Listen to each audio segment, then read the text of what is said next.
I was halfway through tightening a loose hinge on the hallway cabinet when Mariah came home and stood in the doorway like a judge about to read a verdict. She didn't sit beside me on the couch like she used to. She chose the armchair opposite, both hands folded over the strap of her handbag, as if she needed something to hang on to. "We need to talk," she said, and the formal tone was worse than any shout. We'd been circling the drain for months, sleeping on opposite edges of the bed, rationing conversation to bills and grocery lists, arguing about where the money kept disappearing to, and why every weekend she had to be at her sister's place by the lake. I had a list in my phone titled Counseling, with 3 therapists' numbers I hadn't yet called. She drew a breath. "I'm pregnant." A hinge squealed in my head. I set the screwdriver on the coffee table and waited for the rest. We hadn't touched each other in, 10 weeks? 12. I'd stopped counting around the time I started sleeping with earplugs. "It's Luke's," she added, lifting her chin as if daring gravity to disagree. "We're in love. It just happened. Luke is my younger brother. If you asked me for 3 facts about him, I'd say he runs a renovation company. He turns every family game night into a tournament, and 5 years ago, he had a vasectomy. He told the family at a barbecue with the same deadpan he uses when announcing a board-up job after a storm, matter of fact, no drama. I had driven him to the clinic and driven him home, and he'd posed on our mother's porch with a bag of frozen peas pressed to his shorts, grinning for the group text like an idiot. "Congratulations," I said, if a word can ring in a room that one did. Mariah's expression changed by degrees. First confusion, then hurt, then anger at whatever script I had just failed to read. "That's it," she said. "Just congratulations? What else does a person say when faced with a miracle?" I murmured, and then let the sentence fall. "I am, however, puzzled about the logistics." "Logistics," she repeated as if it were an insult. "Luke can't get anyone pregnant." I pulled my phone from my pocket. He had a vasectomy 5 years ago. June. That's no. He never said. He said plenty. I scrolled until I found the picture Luke on the porch chin, shadowed by 2 days' growth, holding up the peas like a trophy. The timestamp sat in the corner, stubborn as a birthmark. "You were there when he sent this. You replied with 3 laughing faces and a pea emoji, which, taste and humor aside, is now working against your thesis." She took the phone with both hands, studied the image, and went very still.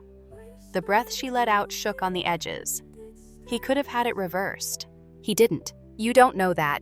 "He told me he didn't. He tells me things when they matter, and he hasn't been anywhere near you since my birthday in June. He left early because the drywall crew called about a flooded basement, remember?" "That's..." She lifted a shoulder. Her eyes stayed fixed on the phone screen. "I think you're trying to make me doubt my own memory." I reached out and slid the phone back to me and set it down like something delicate. "I'm not asking you to trust me. I'm asking you to trust the numbers." She stood abruptly. "I'm staying at Elise's tonight." That was her sister. Elise and her husband Marcus had a place on Clearwater Lake with a dock and a canoe and a cedar sign by the door that said Live Laugh Lake, which made me itch every time I saw it. "Travel safe," I said. She grabbed an overnight bag she must have staged in advance and walked out with her heels staccatoing the hall, the sound vanishing into the stairwell. I fixed the hinge because my hands needed something to do and then sat on the carpet until the air cooled around me. I texted Luke. "Mariah says she's pregnant. Says it's yours. Congrats." He called within a minute. "What are you talking about?" He sounded like he'd jogged up a flight of stairs. "I haven't seen Mariah since June. She DM'd me weird stuff after that, selfies and vague comments about being closer as a family. I blocked her. I thought you two were just having a rough patch." I hit speaker and set the phone on the table. "You're on." "Mariah," he said louder. "If you can hear me, whatever you're doing, stop. And don't use me as a cover story. That's don't." But she wasn't there to answer. I told Luke about the claim. I told him about the picture. He swore softly, and we hung up with the kind of silence that isn't quite an ending. In the morning, the kitchen smelled like butter and cinnamon, a smell we hadn't had in this apartment for too long. Mariah stood at the stove in one of those silk robes you have to dry clean, whisking eggs in a pan. The table had a place setting for one, my side toast already buttered knife aligned with the plate, like a photograph in a catalog. "Sit," she said, bright, and kissed the crown of my head on her way past, as if that had ever been our routine. I sat. The eggs were good, the robe was theater. I was out of line last night, she said, pouring coffee. I'm emotional and not sleeping, and the hormones are like riding a boat in a storm. It is your baby. I don't know why I said. She stopped. We've been intimate.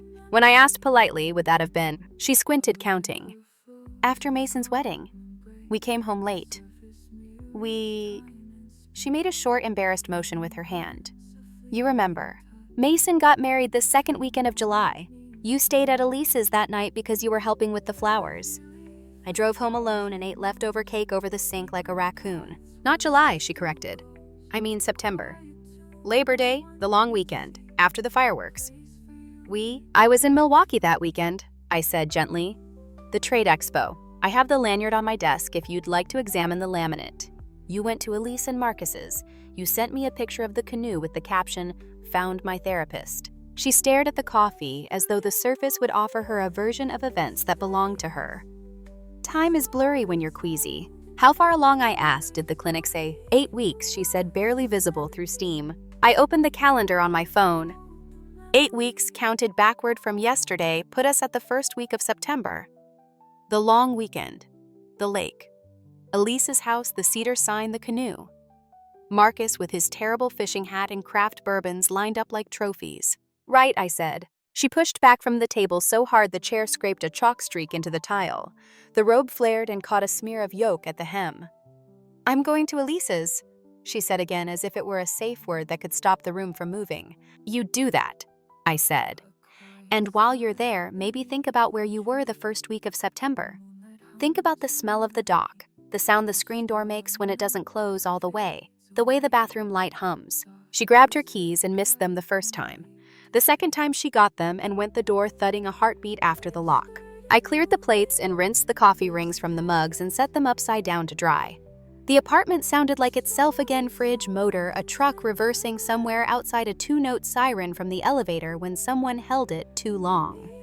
I went into the bedroom and found the expo lanyard where I said it would be. The little schedule card faded from being in my pocket. I stuck it to the corkboard next to a photo of Luke and me holding a broken boat oar and laughing like we'd caught something mythic. I sent myself an email with the subject line September.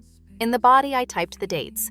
My flights, the hotel, the panel I spoke on about balancing cost and quality in public works, bids, the names of the people at my table at the banquet. I wrote Mariah at Elise's and underlined it. I attached the canoe picture. I attached the pea picture from 5 years ago because that too belonged to the story, even if it came from another season of our lives. The apartment was bright with noon by the time I sat down. The hinge didn't squeal anymore. The cabinet door closed cleanly with a click that sounded final, like something had aligned inside the wall where I couldn't see it. I turned off my phone and listened to the quiet. The quiet didn't last. At 2 in the afternoon, my phone started pulsing across the coffee table, Lorraine's name blooming on the screen.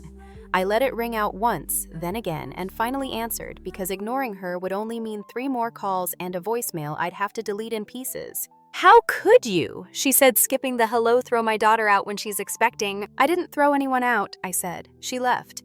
And she told me the child wasn't mine. Lorraine's breath rustled the speaker, a wind through reeds. She was upset. You know how emotion makes a person say wild things. You're her husband. You stand by her. I hired a private investigator last month, I said, before I could talk myself out of it. Because Mariah started disappearing at odd hours, and her stories had holes. I have photos of her meeting a man at hotels near the river. The timestamps line up with when she said she was at Elise's for movie night. Silence. Then you spied on her. I suspected something was wrong, and I was right. The call went dead. I stared at the blank screen until it lit again with a text from Luke, no words, just a PDF icon. I opened it, a copy of his surgical consent and follow-up visit block letters, and a doctor's signature from 5 summers back. A second file followed a clinic letter printed last year after his routine check azoospermia. He'd blacked out his address but left everything else. Send it to the family thread, I replied. Already did, he wrote. Brace.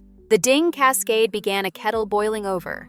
The thread included my parents, Lorraine and her husband Elise and Marcus, and half a dozen cousins who used it mostly to share baby pictures and pot roast recipes.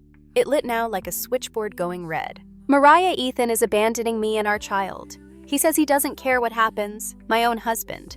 Please pray for us. My mother, Mariah, sweetheart, you told him last night it was Luke's baby. Mariah. I was confused. The doctor said stress can muddle dates. I've been so alone. Luke posting this for clarity. I've been sterile since 2019. Don't drag me into whatever is happening. Attachment PDF. Elise. This is a private matter. We shouldn't be airing it in public. A blue dot showed someone typing, then stopped. Then another. Ava, the youngest sister, who almost never weighed in on anything. Didn't Mariah stay at your lake place for most of September, Elle? Like 3 weeks. You said you were exhausted from hosting. Elise left the thread. Marcus left the thread. Then, like a puncture wound finally letting go, Mariah left too. My father texted me separately. You at home? I wrote back yes. He answered with only love you. I closed the app and set the phone face down. The apartment felt suddenly too bright, as if the bulbs had warmed up and decided to shine harder without being asked. I pulled the blinds halfway to cut the glare and stared at the slats at the narrow daylight stitching the floor. The PI email sat in my inbox like a bruise. His name was Dominic, recommended by a contractor who'd gone through a messy divorce. Dominic wrote with a courtroom dryness that had soothed me when I hired him: dates, times, locations, no adjectives. He'd already been paid. I forwarded the report to my personal cloud and printed a copy because paper made things feel less slippery. I was adding the pages to a slim folder when my phone buzzed again, a number I didn't recognize. I almost let it go to voicemail, then caught the area code Elise's town. Ethan, a man said when I answered. There was a bar noise behind him, clink and roar. It's Marcus. We had shaken hands 100 times at holidays and birthday parties, and once when we helped each other lift a new grill out of his truck. We had never in all those occasions spoken alone. Can we meet? He asked. I don't want to do this on the phone. Where are you? He named a sports bar 3 blocks from my place, the kind of room where televisions covered the walls and the menus were laminated. I grabbed the folder and a jacket and walked. Marcus sat in a corner booth beneath a slow-motion replay of a home run. He looked like someone who'd been awake for 2 nights in a row, shirt-creased, jaw-shadowed eyes, skinned raw. He didn't get up when I slid in across from him. He nodded at the folder. Is that your stuff or mine? He asked. Mine, I said. Yours? He turned his phone face down and pushed it toward me like a card in a game. I owe you the truth, he said, and the way he said it made my ribs tighten. Elise has been slippery since Labor Day. Overprotective of her phone, accusing me of things out of nowhere. I thought it was stress. Then your family thread happened. He lifted the phone, unlocked it, and opened an app with a pale blue icon I didn't recognize. A row of thumbnails appeared, grainy frames of a hallway and a living room I knew too well. The lake house, the cedar sign by the door, the woven rug Elise had found at a roadside antique mall. We put in 2 small cameras a year ago, Marcus said after there were break-ins at the neighboring place. They back up to the cloud. We hardly ever check them. But I did after Ava's message. The floodlights caught something on the deck. At 3:27 a.m. on September 3rd, Mariah came out of our bedroom shoes in her hand hair. Not like it was when she went in. She looks at the hallway and then goes into the kitchen and stands there with the fridge open as if she needs it to tell her what to do. She leaves at 3:31 barefoot. He tapped the thumbnail. The frame expanded, the timestamp crisp as a clock face. The picture quality was the kind you get from a camera meant for raccoons, not people, but the shape was hers. No mistaking it. My first thought, Marcus said, was that I had cheated and didn't remember. I drank too much that night. The guys next door came by with bourbon and a game that involved cards and dares.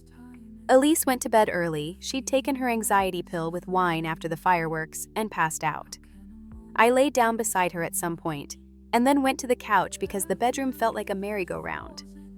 I woke up there with my shirt inside out and a headache like a metal bar across my head. Elise told me the next morning I'd fallen asleep early and she had to kick me for snoring. It didn't seem like a story. Now it does. He looked at the table for a long time before he met my eyes. I think Mariah came into our room. I think I said no, or would have if talking felt possible. I think she waited until both of us were out and then did what she wanted. He swallowed like he had bitten something wrong. There's more, he said. The audio. I didn't want the audio and also needed it. He pulled another app, a black one with a waveform icon, and connected to the bar's Bluetooth speaker because apparently this place believed in public spectacle. He didn't crank the volume. The roar of the television covered most of it. At our booth, though, the words were sharp as if they'd traveled a thin wire between us. "Quit being dramatic!" A woman's voice slurred the shape of Mariah in it, a syrupy bravado she used when she wanted something immediately. "She won't wake up. She took her pill with wine. She always sleeps like a stone when she does that." A man's voice, low and thick with drink, said, "No, stop," not followed by the familiar shuffle of sheets, the clatter of a phone hitting wood, a chair leg knocking something. "Shh," the woman said, laughing under her breath. "You're fine. You won't even remember." Marcus cut the audio there. The silence afterward felt like a lack of oxygen. He took the phone back and put both hands around his whiskey glass as if it needed steadying. "I downloaded it from the backup," he said. "There's more, but you get the shape of it." The televisions bellowed while a shortstop dove into the dirt. My mouth felt coated with metal. I tried to imagine saying what needed saying and couldn't do it. So I asked the smaller question first. "Why do you have audio in your bedroom?" I said, and heard how absurd it sounded. "It wasn't meant as surveillance," he said. "The lake houses got hit twice last summer. We put one camera near the deck door and another in the hallway for peace of mind." The bedroom mic is an artifact of the living room speaker. We'd done a test recording a few nights earlier when Elise was trying to figure out her new earbuds. We forgot to turn it off. Lucky if that word applies to any of this. He stared past me to the window where a banner advertised wing night.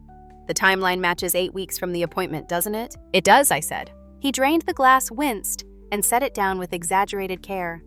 "I'm making an appointment with a lawyer and with a therapist. I already called my doctor this morning to ask about tests I didn't think men had to ask for. I feel like my own house is a stranger's version of my house. Do you know that feeling?" "I do," I said. We sat a while without speaking. The server came and collected the untouched water between us and left a basket of fries that neither of us acknowledged.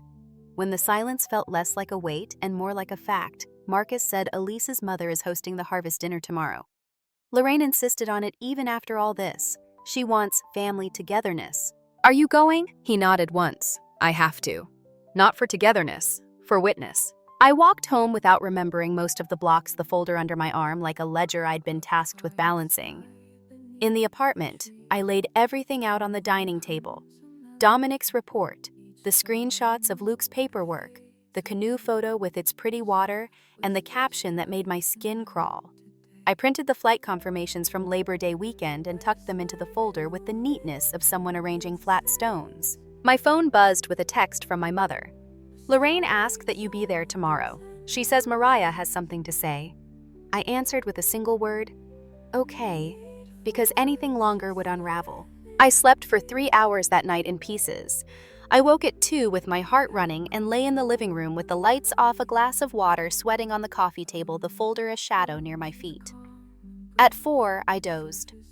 At 6, I got up and shaved slowly so my hands would have a task. At 8, a courier knocked. A legal envelope sat under my name in an unfamiliar handwriting. Inside preliminary divorce paperwork, Mariah had filed in a county 2 towns over, dated 3 days earlier. She'd ticked the box for irreconcilable differences, and the one for spousal abandonment, and listed our date of separation as the day before. I set the papers beside the folder and stared at the 2 piles without being able to decide which version of events they suggested. Lorraine called again at 9, a controlled voice this time, as if someone were sitting nearby listening. "We're starting at 4, she said. "Don't be late." I wasn't invited until this morning. "You're invited," she said, and hung up like she'd completed a chore. I walked to the river because walking kept me from refreshing my phone. The banks were burned gold with late leaves. A woman in a red coat jogged past me with a gray dog who grinned as it ran. I tried to breathe in a way that felt useful.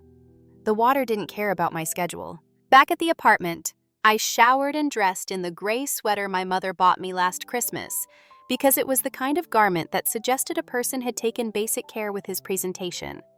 I slid the folder into a satchel and stood in the doorway long enough to check the stove twice, and then check again.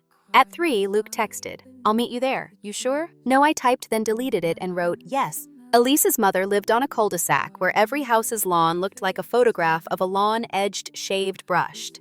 She had a wreath on the door made of wheat stalks and miniature pumpkins, and a chalkboard sign propped on the steps that read, "Gather in loopy cursive." When I rang the bell, Lorraine opened almost immediately, as if she'd been standing on the other side with her hand around the knob. She wore an apron she kept clean for company, though the kitchen was already full, and the aprons I'd seen her wear while cooking were always stained with flour. She smelled like talc and roses. "You look tired," she said as greeting. "Come inside." The living room had been reset since the last time I'd stood in it.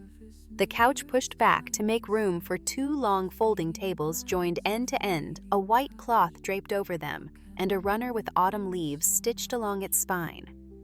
A line of chairs waited like patient mouths. The sideboard glittered with platters. The air hummed with the particular tension of people playing normal until the scene begins. Mariah sat at one end of the table, a hand at her stomach as if to steady what grew there. Elise perched beside her, twisting a napkin into knots, eyes flicking to the hall each time the door creaked. Ava stood near the kitchen pass-through, arms folded, chewing her bottom lip. Marcus leaned against the far wall with his hands in his pockets and his gaze fixed on the floorboards like a man listening for a distant train. My parents' two anchors stood near the entry with plate-carrying smiles they'd used at church for 30 years. Luke arrived a few breaths after me and came straight to my side. Lorraine clapped her hands together once and said, "Before we eat, we are going to have some words, and we are going to have them respectfully." Forks clicked against porcelain as if instructed. The satchel's strap dug into my shoulder. I slid into a chair at the middle of the table, placed the bag carefully at my feet, and set my palms flat on the cloth to stop my fingers from drumming. Luke sat to my left. Our mother took the chair at my right and squeezed my knee under the table like a semaphore. Lorraine lifted her glass and cleared her throat. "Some of you have been unkind online," she said, hinting at the thread instead of naming it. "We don't need the internet to fix our problems. We have family and prayer." Mariah stood. The room tightened by an inch. She lifted her chin the way she had in our living room and smoothed the front of her dress, which was a color I once would have called cranberry, before it turned into a shade I couldn't name. Her gaze found me once and flicked away. "I want to say," she began, "that I am grateful for those who stood by me while others abandoned me. I am expecting and I am choosing joy," and the front door opened, a late cousin arriving with a pie, and the draft pushed the smell of cinnamon into the room so sharply that my teeth ached. I kept my hands flat and inert, feeling the seam in the cloth under my right ring finger, the tiny roughness where a thread ended and another began. Marcus shifted against the wall. The corner of his phone showed in his palm black glass catching the chandelier light. Elise's mouth made an O without sound. Ava glanced at me, then at the satchel by my feet, then at her sister again. I didn't touch the bag. I met Marcus's eyes for half a second and looked away before the contact could become a signal. The room held itself still in the moment before anyone decided to let breath out. The runner down the table lay perfectly centered leaf veins stitched in bronze. Someone had ironed it that morning beyond wrinkle or fault. The fact of its exactness steadied me the way a plumb line steadies a wall that only looks straight. I straightened my shoulders and rested my feet more firmly on the floor.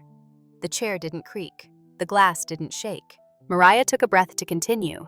"And I refuse to let cruelty define this moment," Mariah said, palms open as if receiving light. "I'm choosing stability for my child. If Ethan won't provide it, Elise and I will. I'm moving to the lake house. We'll raise this baby with the people who actually care." Elise's smile misfired and collapsed. "Mariah, Lorraine clinked her water glass for applause that arrived in shy, scattered taps. My mother's fingers tightened on my knee beneath the table, a private anchor. Luke stared at the runner like it might spell out an answer if he squinted. Marcus shifted off the wall. "No," he said, one syllable steady enough to rearrange the air. Everyone turned toward him because the word had come from the edge of the room from a man who almost never said more than grace in public. He pushed away from the plaster and walked to the head of the table with his phone in his hand. When he reached the space between the candles and the pie, he looked at Lorraine. "You have the speaker on for music," he asked. "It's set," she said, disoriented, "but there's no music." "There will be sound," he said, and paired his phone with a practiced swipe. The little chime of connection rang clear as a tuning fork. Marcus Elise said softly. "Don't." He didn't look at her. He tapped the screen and a room. Not this room started breathing through the speaker sheets, rustling a bed frame, knocking gently against drywall the tin hush of an HVAC vent. Then voices. "Quit being dramatic!" a woman said, muffled by the pillow and proximity, but unmistakably Mariah. She won't wake up. She took her pill with wine. You said she sleeps through anything when she does that. A man's voice slurred and thick. No, not. Shh, a breath of laughter. You'll be fine. You won't even remember. Elise's chair scraped back a fraction, a reflex, like pulling a hand from a hot stove. Lorraine's hand flew to her mouth with a small, contained sound. Ava's arms unknotted on their own, falling to her sides as if something heavy had slipped free. Turn it off, Mariah said, the soft preach in her tone gone. You can't just play things you made. Marcus skipped forward a few seconds, the woman's voice again rougher, impatient. Stop whining. She's out. I made sure. Just lay back. This is happening. The room forgot how to pretend. Someone's fork fell. It sounded like an accusation. The heater clicked off, and with it the faint undernoise every house uses to keep its people from hearing the unvarnished quiet. Enough, Lorraine said, folding the apron's tie through her fingers like rosary beads. That is a private. It happened in my bedroom, Marcus said, not raising his voice, while my wife slept next to me. The date stamp is September 3rd at 3:47 a.m. Elise stood, her napkin twisted into a rope dropped to the runner. Mariah, she said, and the syllables held old summers and birthday parties and borrowed dresses. Tell me that isn't your voice. Mariah's chin lifted to its familiar angle, the stage tilt she used when insisting on a refund at a department store. That's taken out of context. Ava barked a laugh that broke in the middle. What context improves? I made sure. Lorraine found her footing in outrage. This is an ambush, she said, pointing, not sure at whom. You've turned Thanksgiving, she caught herself and corrected. You've turned our dinner into a persecution. It's proof. Luke said the first words he'd offered since sitting down. He slid his phone from his pocket, thumbed it awake, and put it face up by his plate. The rest of the proof is already in the thread. Mariah rounded on him. Of course you'd side with him, she said, meaning me. You always do. 2 brothers and their little secrets. You've been after me for years, Luke. Don't deny it. Luke blinked as if a light had been shown in his eyes. I had surgery so I wouldn't have kids, he said, envying no one and addressing the room. I blocked you when you started sending me selfies at midnight. I haven't been in the same house with you since June. I don't know what story you're telling yourself, but it doesn't involve me. Elise's gaze had left Marcus and moved to her sister like a compass needle shaken loose. You drugged me, she asked. You said you'd never touch Xanax because it made you feel foggy. You told me I was weak for needing it at all. I didn't drug you, Mariah said too quickly, then rewrote it. You always take too much. You could sleep through a fire. Marcus and I, there's chemistry, Elise. You've seen it. You asked me to help your marriage. I did. I woke something up in him. You should be thanking me. The sentence hung for a second before collapsing under its own shape. Marcus set his phone on the table among the place cards.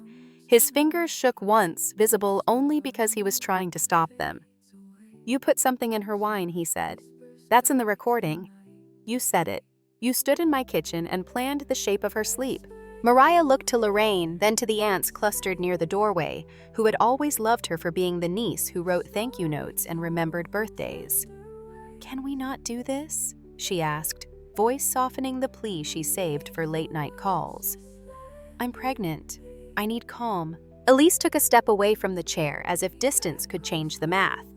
She picked up the twisted napkin and smoothed it without looking at it.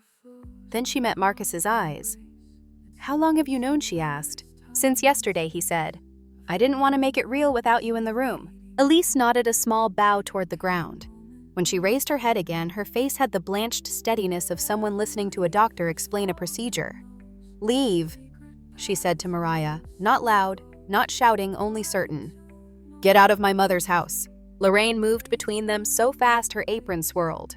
She doesn't have to go anywhere. This is her family. You don't exile a pregnant woman from her family. Ava slid down the wall and stood next to Elise like the younger version of a tree that will eventually match the height of the one beside it.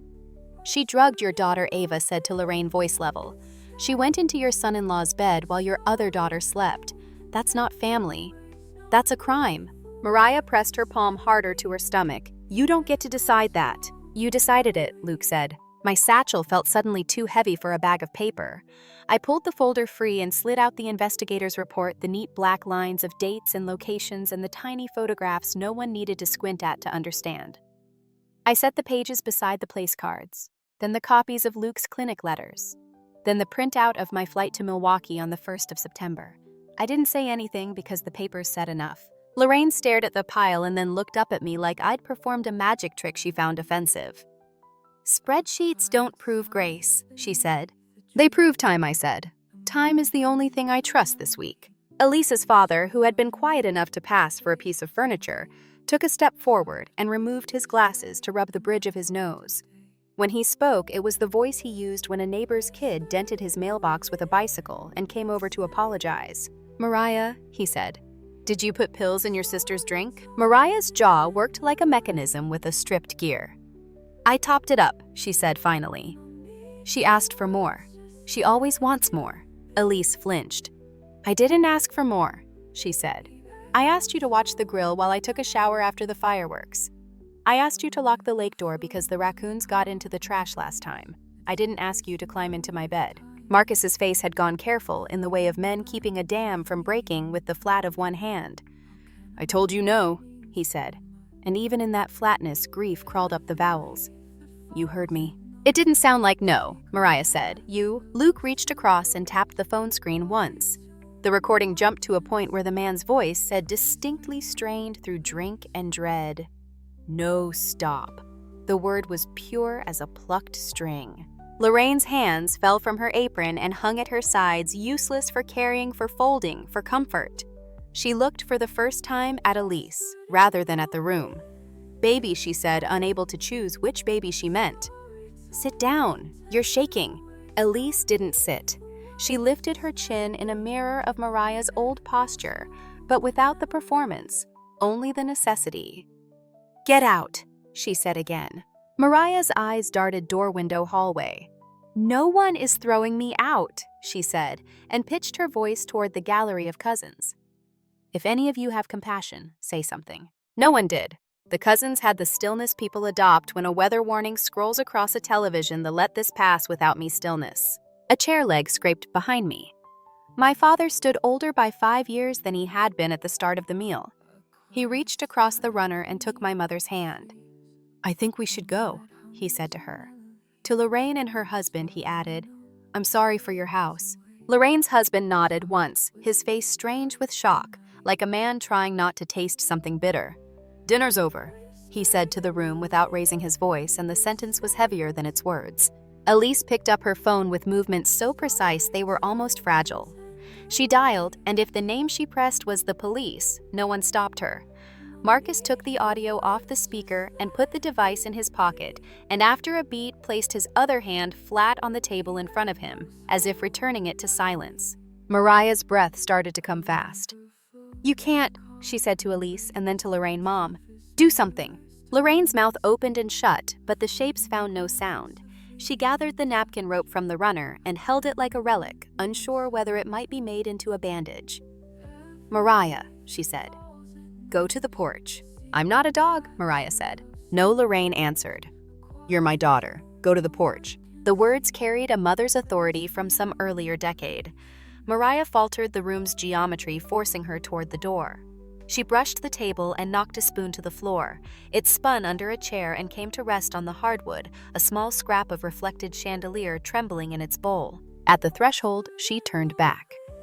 "Ethan," she said to me, and found the soft note again, the call she used to make from the supermarket when she forgot what kind of jam I liked. "Say something." I kept my hands still on the tablecloth seam because quiet felt cleaner than anything I might build out of words. The porch door closed behind her soundless because someone had recently oiled the hinges. The room exhaled unevenly. Ava crossed to Elise and wrapped both arms around her. Elise stood inside the circle without collapsing into it, blinking fast as if dust had blown in.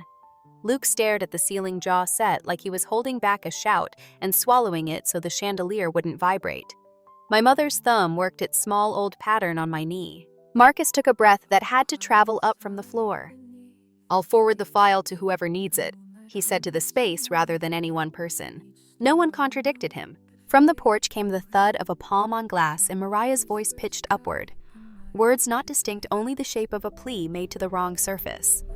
Elise's father walked to the switch by the door and turned off the twinkling wreath lights as if dusk had arrived early inside the house. The plates on the sideboard gleamed in their unused perfection. The pie on the buffet steamed gently into the air and then stopped. The chairs stood like witnesses who had promised nothing. The runner's stitched leaves lay in their tidy chain vein to vein to vein.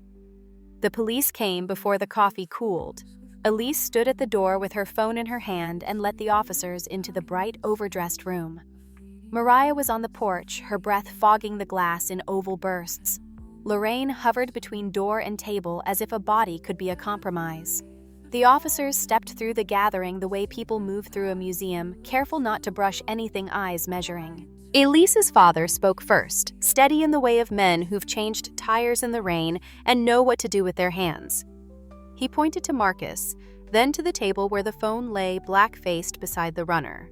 Marcus gave his name, the address, the date, and time.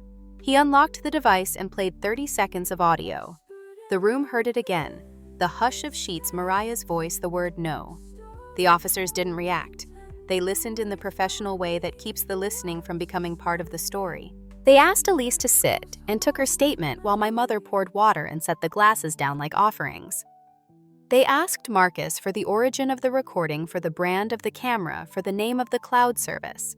He answered with product names and dates, each one a rung on a ladder that reached backward to the night in question. They asked me what I knew and how I knew it. I offered the folder. Paper looks better on a table than on a phone. It holds still. On the porch, Mariah knocked once, twice, then backed away when an officer lifted a hand without turning. Lorraine took her daughter by the elbow and guided her down the steps to the front walk where the wreath lights threw polite freckles onto the sidewalk. The rest of us watched from the edges. No one said anything that would become evidence. They left with copies and a card. Elise closed the door and set her shoulder blades against it like a beam. The chandelier ticked as it cooled. Marcus put his palm over his phone face down. Ava fetched a trash bag and began to collect plates that had never held food. In the morning, a detective called Marcus. In the afternoon, one called me. They were patient with detail. They asked for my flights from Labor Day for screens of the family thread for the investigators line by line. The next day, they asked for the pharmacy record if there had been one for emergency contraception. Marcus found a charge on a card he and Elise rarely used at the lake. The clerk remembered the sale because it had followed a purchase of sparklers and bug spray from the same register earlier in the evening. The camera vendor provided a log showing the clip's upload time to the cloud and the original file hash. The chain was the chain. A week later, a patrol car idled in front of Lorraine's house and took Mariah away without cuffs because she was 3 months along and the officers were polite. The charge sheet said what the room had heard: sexual assault in the 3rd degree and administering a substance to facilitate an offense. Lorraine stood on the porch in her good apron and told the neighborhood the system didn't understand families. The neighborhood looked at the air above her head. Pretrial hearings have a way of shrinking people. In the courtroom, Mariah looked smaller, not because of the pregnancy, but because the rows of benches and the ceiling's indifference made everyone ordinary. She sat beside a public defender whose file wore a rubber band like a tourniquet. When the recording played on the state's speaker, the sound felt different. Not intimate, no longer a ghost in the rafters of a known house, but a piece of evidence set on a metal tray. The words were the same. The air they were set into had changed. Elise read from a sheet that shook at the bottom even when her voice didn't. Marcus answered questions with the careful exactness I'd seen him use when hanging a door measure marked commit. I said my dates and showed my documents. Luke handed up the clinic letters and watched his own name become letters on a tab. Mariah took the stand and smiled at the jurors like people do when they want to be forgiven for asking a favor. She said the audio was role play, that adults act out scenarios when they want to save a marriage. She said Elise exaggerated her pill use. She said the line about making sure was a joke. When the prosecutor asked what exactly was funny about rendering a person unconscious, Mariah said, "Humor is subjective." When asked why the man's voice said no, she said the word can mean many things. He asked her which meaning she'd chosen. She said nothing for a long time, and then chose the wrong one. The verdict came fast because some clocks still work. Guilty on both counts. The courthouse hallway with its bulletin boards full of lost and found notices and bake sales absorbed our small noises, Elise's breath that wanted to be a sob, and wasn't Lorraine's low prayer. Marcus's thank you to the officer who'd shown him where to sign. Mariah was led back through a door with a frosted window that turned everyone into shapes. Sentencing came a month later. The judge spoke in the practiced rhythm of people who must choose words that will be read aloud and put into records. 2 to 4 years with credit for time served. Conditions to be set for prenatal care, then postnatal transfer to an appropriate facility. A no-contact order covering Elise and Marcus for 10 years. The gavel didn't bang, it only descended in a small motion like a nod. Life after a verdict isn't a clean surface. It's a counter where flour still shows what you just baked. Elise filed for divorce and didn't contest anything. She moved into Ava's spare room where the walls were painted the patient blue of guest bedrooms. Marcus signed a paper relinquishing parental rights when the child arrived, which a judge accepted with the same solemnity applied to every such paper. He switched therapists, then switched again until the room felt the right size for what he needed to say. He kept the lake house because selling it felt like letting the water decide the story. He changed the locks. He replaced the bedroom door. Lorraine visited the jail on Tuesdays and posted scripture on her fridge and tried to raise money with a church drive that sputtered and went out. In May, a baby was born healthy by all the numbers the nurses watch. The infant went to a foster family, while the paperwork decided itself. Lorraine told anyone who asked that she'd take the child when the state allowed it. People stopped asking. Luke and I shared a therapist without sharing appointment times. We compared notes about furniture, how a waiting room chooses chairs too firm to nap in and art too abstract to invite a story you might prefer to tell. We went running on the river path until our lungs crowded out our thoughts. When we got to the old mill bridge, we turned around without talking about why that was far enough. The divorce finalized with a stamp that didn't sound like anything only a clerk sliding paper through a slot. I boxed the things that were mine and left the rest. The satchel with the folder went onto a closet shelf. I haven't needed it since. I moved to a smaller place with a better window. The first weekend there, I fixed a crooked cabinet door. It closed with a clean click I could feel in my teeth. On a Sunday in late summer, I saw Elise on the path by the river. She had a cup of coffee and a book with a green cover and walked like a person who had decided to walk not because she had somewhere to be, but because movement felt honest. We stopped and talked about nothing that would make it into a file. When we parted, she turned toward the footbridge and I stood a minute longer to watch the water cut the light into small, workable pieces. The phone buzzed in my pocket. "Luke, you free to run?" I answered yes and put the phone away. The hinge in my new kitchen no longer squealed. The window over the sink held a square of sky like a steady color you could paint a room with and not regret. Thank you so much for listening to today's story. If this story resonated with you or made you reflect, I'd love to hear your thoughts, so feel free to share them in the comments below. And don't forget to like, subscribe, and hit the notification bell so you won't miss the next story. I'll see you next time as we continue exploring more journeys and lessons together.